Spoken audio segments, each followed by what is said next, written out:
конвенцийн 17 дугаар баг хурлын эхний өдрийн одоо хэвлэлийн баг хурал болж байна. Тэгэхээр энэхүү хэвлэлийн баг хурлын хувьд бол одоо Монгол Улсын талаас даргалагч орны хувьд бол одоо байгаль орчин аюул жуулчлалын сайд одоо оролцож байна. За мөн одоо нэгдсэн үндэсний байгууллагын гүйцэтгэх нарийн бичгийн дарга за Сауди Арабын одоо яг өмнөх 16 дугаар одоо баг хурлыг даргалж байсан голлох одоо хүмүүс өнөөдрийн хэвлэлийн баг хурлд оролцож байна. За эдгээр хүмүүсийн хувьд бол эхний өдрийн энэхүү одоо хурлын хувьд ерөнхийднөөс ажиглаж үзвэл Монгол Улсын хувьд яг энэ зөв одоо гол сэдвээ одоо сонгож авсан нь хамгийн их одоо ажиглагч орнуудын хувьд тийм оролцож байгаа хүмүүсийн хувьд бол онцолж байна гэдэг зүйлийг хэлж байна. За энэ бэлчээрийн дороотлыг ер нь бүс нутаг за дэлхийд даяараа яг одоо авч үзэхгүй болохгүй гэдэг зүйлийг бол хэлж байна. Тэгэхээр ер нь бол энэ газрын дороотолтой холбоотой энэ асуудлыг цогц байдлаар шийдвэрлэснээр олон асуудлын занглааг бас эрэг талаас нь харах энэ боломжийг бас бүрдүүлж өгнө гэдэг зүйлийг хэлж байна. За Монгол Улсын хувьд бол нийт одоо газар нутгийн 77% нь бол одоо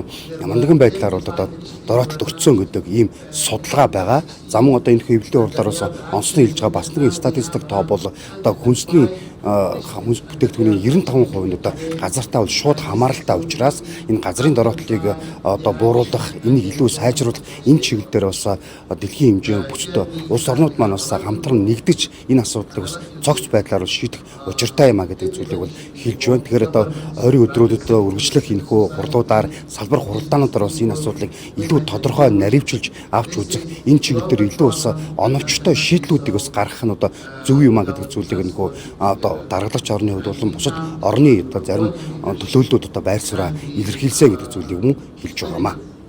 За мэдээж хэлцээрүүд 15 хороодын хурлууд эхэлсэн байгаа. За ерөнхийдөө бас бүсүүдийн хурлууд өчигдөр болсон. Ингээд одоо өнөөдөр манай оролцогч талууд бэлдэж ирсэн үгээ байр сууриа илэрхийлж эхэлж байна. За янз бүрийн асуудлууд, геополитикийн асуудлууд байхыг үүсэхгүй байна. Манай улсын хувьд, даргалагч орны хувьд бас энэ бүх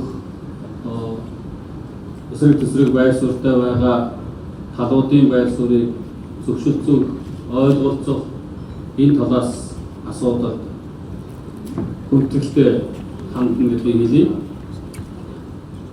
16 дугаар КОП хурлыг даргалсан ерөнхийлөгч маань өнөөдөр 17 дугаар баг хурлын хамгаалсан хэлхээ шийдвэрж өнөөдөр эх 2 жилийн хугацаанд энэ баг хурлыг даргалах ерөнхийлөгч Монгол Улсын талаас Монгол Улсын гадаад хэргийн засаг сайд маань өдөртөж явуулна.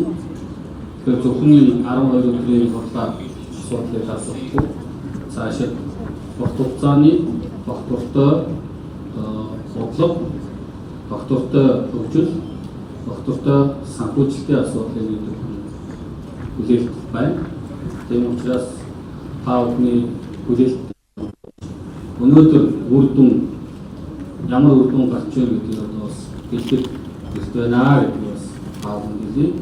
Мэдээж аль болох халуудын байр суурийг нээлттэй байдлаар хэвлэл мэдээлэл таавахын олон нийтэд мэдээллийг шуурхаар ингэж хүргэх тал дээр манай хэвлэл мэдээлэл хариуцсан дэд хороо ажиллаж байгаа.